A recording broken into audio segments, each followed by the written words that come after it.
nós estamos preparados para a próxima atividade que nós temos aqui no centro de bairro Playa Pabao. Já sábado, nós trabalhamos concerto que nós chamamos na Caminha para Páscoa.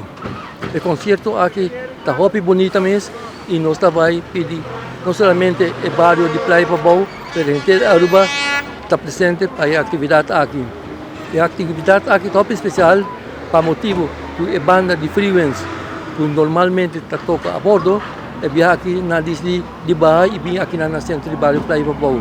Pois, nós trabalhamos uma apresentação de banda de freelance que me mês trabalho vários dias na concerto, na una tem cantante com voz tremendo, e drummer tremendo.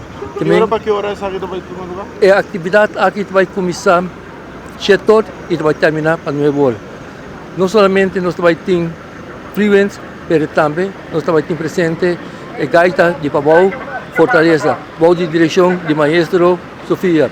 Também uma invitação também, não somente para habitantes de Playa Pabao, mas para a inteira Aruba, para estar presente já sábado no centro de bairro Playa Pabao.